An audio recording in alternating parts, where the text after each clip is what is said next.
Hello there, my sweet angel. I hope that you're doing well, that you're taking care of yourself, that you're taking care of others by not being near them, and that you're as good looking as ever, which I can tell that you are. Hi there. I'm doing all right. We're going to get into all that stuff in just a moment, because this episode is about two things. The first, it is a Q&A on Twitter. I asked you for some questions, and you gave me a lot of them, and they're really wonderful. So we're going to answer some of those. The second thing is, can you guess what? Can you guess what it is? You're so smart. I don't even know. I should have known that you knew because of who you are. But yes, it is an unboxing of the latest Curiosity Box. And now more than ever, the Curiosity Box is very important to us. And I'll explain why in just a moment. If you are getting the box or you want to get the box and you don't want to know what's inside of it just yet, then stop watching. I guess, why would I tell you to stop watching? Because that's how I make AdSense money. But, you know, if you don't want spoiled, don't watch the video anymore.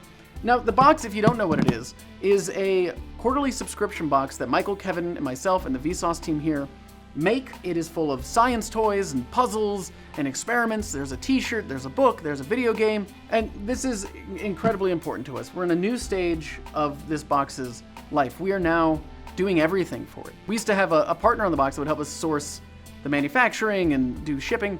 We do everything now. It's all in-house. We're in control of everything because we really, really care about it. This isn't just merch to us. It's about building a community, a curious community, one might say, and, you know, allowing people to learn physically with their hands, not just by watching videos. So I'm going to be unboxing this. I'm very excited about it. There's only actually a couple hundred of this one left, so if you want one, definitely get it. Oh, and here's a little tip. If you've never gotten a box before, go to the website, curiositybox.com. Sign up for the newsletter email and you get $10 off your first box. So there you go, get $10 off. So, you know, this box is not only a great way to support Vsauce, to support your own brain, but also the brains of others, because we donate a portion of the proceeds from every box to Alzheimer's research. And if my math is correct, by the end of this year, we should be close to $200,000 in donations, which is awesome. So thank you very much for that. But let's start with a question, or two. Why not? Maybe two questions. Here we go. Destin from Smarter Every Day, he's a wonderful human being, asks, favorite taco? That is a good question, Destin. I'm going to say favorite taco currently. There's this place called Home State that is really good, and they have a potato taco. It's like fried potato. It's got guacamole on it, I think, sour cream, pickled onion. It's really, really good. I really love the potato taco. That one's great. Ooh, then Michael Stevens, Tweet Sauce, asks, least favorite taco? I mean, how do you pick a least favorite child? I can't think of one. This is a really hard question, Michael. I can't think of one off the top of my head. Man, this is really frustrating. I'm frustrated. I'm flustered. Okay, I'm just gonna skip that one. Sorry, Michael. Let's go. Brady Heron. Who would win in a cage fight between Tweet Sauce and Vsauce 2? Brady, I feel like no matter how I answer this, I'm gonna get in trouble. I think it'd be a tie. I don't think Michael would want to fight. He'd be like, I'm just doing puzzles. And Kevin would be like, nah, I'm playing a JRPG. And neither of them would actually, like, there'd be no fisticuffs or anything. Maybe Kevin would throw like an amiibo or something at Michael, and Michael would throw a puzzle piece or like a heavy book. Okay, now let's get into the box and we'll get into some more questions. Here it is. Cool design. Looks like it has something to do with space and Magic 8 Balls, but it doesn't. It's just a cool design. We get our spoiler card. Also, check out how cute ink is right there. He's got his little space helmet on. Speaking of cute ink, a little squish. So in these stressful times, you have something to let it out on. A tiny, cute little cephalopod named Ink. I like this guy. I love you, Ink. I love you too, Jake. Oh, yeah. Okay, so we got the ink squish. That's great. Let's go to a question. J2 Joe Sue asks, what type of music do you like, and what are your favorite bands, artists? Do you even like music? Let me answer the last question first. I do like music. I've been known to enjoy some symphonic melodies in my day. Now, what kind of music? I mean, I honestly like most music. I think that music is art, and you can appreciate it even if it isn't entirely your cup of tea. Now, when it comes to favorite bands, I have answered this before, but I'm going to do it again because I love you, Jay. Off the top of my head, Modest Mouse, Nine Inch Nails, Aphex Twin, Crystal Castles, Nutrimilk Hotel, old Smashing Pumpkins, like we're talking 90s Smashing Pumpkins, and the Doom soundtrack. If you haven't played maybe someone asked my favorite current video game. Doom Eternal is my favorite current video game. That game is just a wonderful way to spend some time killing lots of stuff. Not really thinking, you're just killing, even though you do have to think. It's a very stressful game, actually. But the soundtrack's dope. The game's dope. Really, really love it. Good job, ID Software. Sponsor me, or I don't know. I don't need that.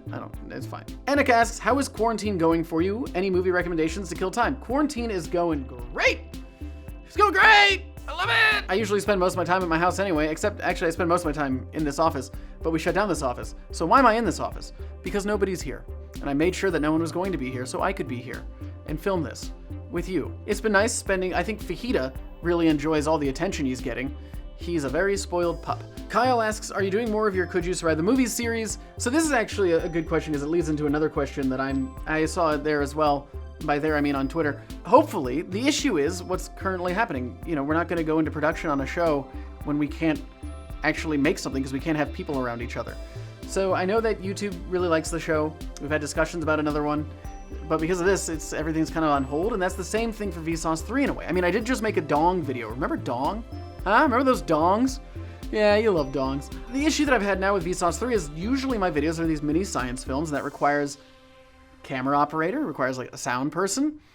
And for their safety and my own, we're not doing that. So it's been difficult for me because all the videos that I have kind of scripted out involve more than just me doing this. So that's why I made a dong video back on Vsauce 3 for a few reasons. One, I wanted to make something. Two, it seems like a great time since so many people are at home to show cool websites that you can explore. And maybe it'll eat up some of the boring time or whatever that you have. So I'm trying to figure out things I can do that don't involve me making mini science movies. I mean, maybe I could go back to how I used to make videos where it is just this, but that's not exciting to me anymore. And I don't know. We'll see. We'll see. So here's the t-shirt. I think it's a really cool design. We got ink tentacles coming out. We got a space helmet there, cracked. Ooh, what does it mean? There's a whole story there that you can make yourself. And as usual, it is a Vsauce exclusive. Ooh, James Baring, what is your PC setup? Great question. You know, Austin and I built a computer a few months ago. I've linked to the video there. We ate hot wings. It was miserable, but I do love Austin Evans. Oh, I got it! Yes! I think it has a 2060 Super. It's got a Ryzen 7, the 3000 series. I don't remember the exact numbers, but it's the 3000 series. That's pretty cool. 16 gigs RAM, 2 terabyte NVMe storage. Here brings up something else. I wanted to start Twitch streaming again because I have all this time on my hands and I just want to be doing things and interacting with people. So I might start Twitch streaming again, which I haven't done in 6 years. So look out for that. This is one of my favorite things in this box. Michael talked about it in a Ding episode. It's Inks Calibron 12. This is a really, really hard puzzle. I have yet to solve it. Michael hasn't solved it. This is a really cool puzzle because it was made by Theodore Edison, Thomas Edison's son, in 1933. And only a couple hundred were made, I believe. And then it was never made. Again, not that specific version. So we found the patent and we remade it using all the specifications and measurements that are outlined within. And the other cool thing, the attention to detail I think is really nice, which is that we use the same material that they used in 1933, Bakelite. That's what this puzzle's made out of. And there's 4 different puzzles that you can do. The instructions are on the back here with these pieces that you're given. It's really tough. So if you do get this and you solve it, please do not share it with me because I want to eventually, maybe on my deathbed, solve it myself. Okay, back to questions. Zachary asks, when this quarantine is up, are you and Kick the PJ finally going to work together on a project? I hope so. I love PJ. He's an incredibly talented filmmaker, incredibly creative, and I really would love to make something with you, PJ. If you're watching this, you probably aren't, but if you are, you know, after this is all over, let's catch up. I would love to do something with you. That'd be super cool. Nisa asks, how to be more confident in talking in front of a lot of people? I've tried the Imagine Everyone's a Pineapple, stuff like that. I'm still a shaky mess after 3 years. You know, my advice probably isn't great. I tell it to other people and they're like, but why? I am nervous the whole way through, up until getting on stage and when it starts. You know, it's a show, it's a performance. You're putting on a performance for an audience. And then it kind of melts away and you're just in this moment, performing. And I actually tend not to look directly at people. Obviously, I look around them, but I try not to focus on one individual or really see their faces. I just kind of look around, like, stay over here. I'm not really looking at anybody, but I'm talking to somebody, and it seems like I'm looking at them, but I'm not, and I keep going. Another thing that I do, which is probably not recommended, I don't like to prepare for talks that I do. The way that I like to think about it is this. If you are overly prepared, if you have memorized a speech, then you're going to be thinking about what you have to say next. And if you mess up, if it doesn't come out exactly right, then you freeze. And you have to think about where you go next. Where in the process was I and what comes after that? What I like to do is I have pillars, is what I call them. I do this with videos, I do this with public speaking. These pillars are the points that I know I need to hit. And everything in between each pillar, I just kind of talk about organically because I should know it. If I'm talking about a topic, I should understand it well enough to talk about it. Unassisted, right? I should be able just to speak about it confidently. So I have pillars. I know I need to get from this pillar to this pillar, and this one's about this one's about that. So what do I need to say that gets me to here, then gets me from there to there? And that's how I like to think about it. Hopefully that helps. I don't know. I think I kind of maybe go about it in a weird way. Let's go to this one. Ink's Drinking Bird. I'm a thirsty heat engine. I don't know about you, but when I was a kid, I loved drinking birds, but I never had one. We had them in school. I would always see them at like the science store, at the science museum, but I never actually had one. This one's unique because he's got a little top hat with Vsauce on it. Yeah, right? So it goes into water. Its beak gets wet. It has that moisture there. It dissipates. It goes back and forth, so on and so forth, forever. But probably not forever. I mean, who knows? Do it for a while, see what goes on. This question I love. Ray, favorite horror movie? Here we go. I love horror movies. It's my favorite genre. It's difficult to pick just one, but if I had to, I'd pick two. And these are old, classic ones. Old classic. They're from the 80s. They're not that old. Maybe it's old for you. I don't know. Whatever. Time. It's a flat circle. These are just the most meaningful to me and how they've kind of shaped me as a filmmaker and my life. But Child's Play, the original one, and the remake of The Blob from the 1980s. Those two movies I love so much. I think because the creature effects are really well done. When I was a kid, I really wanted to be a creature effects artist, or just a special effects artist like Tom Savini or Baker, you know? The Blob has wonderful creature effects, wonderful gore effects. And a thing that I love in particular about The Blob is it does this thing that some horror movies do that I so much enjoy, which is anybody could die at any time and you don't know. Oh, there's this character that you really like that seems like the lead, dead. Oh, there's a child. They're not going to kill a child. Dead. I love it. Not that they should be... In movies, I love it. Not in real life.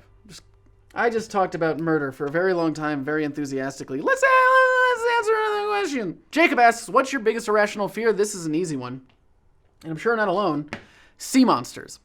The ocean scares me not because of actual things that are in it, but because of sea monsters. I am very scared of the ocean. I don't like getting so far into the ocean that I can't see the ocean floor below me, because I know that in that murky darkness is like a megalodon or a giant squid. And giant squids exist, but I'm talking like 20,000 leagues under the sea giant squid. All right? I'm talking about like a Cthulhu type monster. That's what I'm talking about. And I'll be the first one to die. Hey, we discovered this prehistoric megalodon still alive. Oh, how'd we discover it? Some idiot jumped into the water and got eaten by it. What was his name? We don't know. Because the thing's like 60 feet long. It ate the entire body. It's gone. Dead. I'm not dying by a sea monster. Not today. Not tomorrow. Never. This book is fantastic. I love this book. I owned it before. Now I own it again. But it's The Science of Cooking. What makes this one unique is the size is different to fit the box. And also the cover is unique to us. That's pretty cool. And as always, it's a official selection of the Curiosity Box. It is a really great book. Because there is, like, cooking is science. And it goes into that. Which type of cream should I use? So we have this chart here that goes through the different fat content of different kinds of cream, what it's used for, and why it's used for it. It's really fantastic. There's a great part about, where's the frying pan one? I love the frying pan one. The process of pan frying. Like, it's so cool. This is such a wonderful, fun book. All right, since we're here, we're almost at the end, so I'll just do some more. Tibby's, one of my favorite YouTube channels. She was actually in my Jumanji episode. Toby is her name. Tibby's is the channel. This is a really cool channel. It's a sticker that you can put on your things.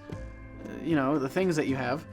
So that's cool. Then we have this awesome postcard right here. This is our artist spotlight. And then lastly, we have the Steam game. This one is Operator Overload. It's a fantastic puzzle game. And you can get it on Steam using this card. Let me just give you the Steam code. Oh, that noise. If you can see it, that's the Steam code. Download it. Get it. Do it. Love it. Live it. That's everything in the box. Again, the box is super important to us. We really, really care about it. We really hope that you love it. There's only a couple hundred left of this one. So if you want it, definitely go get it. CuriosityBox.com. One more question? 2 more questions? I feel like I've been going for a while. So Jonesy asks, if you had to choose a part of your body to be in a perpetual state of itchiness, which one would you choose? That is a really great question. I'm going to go with my left eyeball. I just want to itch that sucker out of its socket, you know? You know? Sir Weezus, have you ever seen Michael naked? Yeah. Do you not follow his OnlyFans? I'm gonna go back home and edit this, but I appreciate you. Again, please stay safe. Listen to experts. I'm not gonna give you advice because I am not an expert, but listen to experts, stay safe. I know it's a difficult time, it really is, and it's frustrating, and it feels boring a bit just to having to stay at home and you can't go out and you can't do stuff like that. But know that it is for the betterment of others. If not yourself, it's for other people to learn. You know, that's the thing, like, I'm gonna go off on a little tangent, I apologize. Here's the thing, like, so many of these questions were about me, and that is very thoughtful that you care about me. I'm very fortunate. I am going to be fine. I'll be fine. What I worry about are the people who won't be fine. Maybe not in the short term, but in the long term won't be fine. That is my worry. People who maybe can't go to the grocery store because they're not able, be it a disability, or they're too old, so they're immune compromised. That worries me. The people who have lost their jobs or maybe getting paid less, that worries me. Because, yeah, we can, like, for all those of us that just have to stay at home and watch movies and play video games and read books, it's annoying, but whatever. It's fine. We'll live. We'll survive. We'll come out of this and it'll be okay. We are taking steps. We are, in our own way, trying to help. And that's the thing, too. I would advise people to find local food banks and donate to them. That is very important. I would do that, look up local charities. Here's the thing. I never like talking about the things that I do, like the places that I donate or that kind of stuff, because I'm even uncomfortable talking about it this way. I don't like doing that because you shouldn't do things because you want people to celebrate you or clap for you. You don't do it for that. You do it because it's the right thing to do. And so I don't like talking about, we talked about it with the Curious Box, the donations that we made, but I think that is like a part of the box. But for me personally, I don't like talking about the charitable work that I do. I don't even like calling that. I do it because I'm a human being and there's other human beings that need help. And that's why you do it, because we're supposed to help each other. We're supposed to treat people with respect. And those that are less fortunate, we help. We give them a hand. So I don't like talking about the things that I've done. I'm thinking about this because I did get a question about it. I don't like talking about that stuff because I don't do it to be like celebrated or for people to tell me what a great person I am. I do it because it's the right thing to do and it's what we should be doing for others. So anyway, sorry. Whoa. I went to a dark place. Okay. Again, stay safe. Help those in need if you can. Find food banks. Find local shelters. Donate to them if you can. And yeah, hopefully I might try and also do live streams on here. I'm going to try and do Twitch again, but whatever. That's less important than you just being okay and staying safe. So remember, it is not goodbye. Oh no, it's never goodbye. It's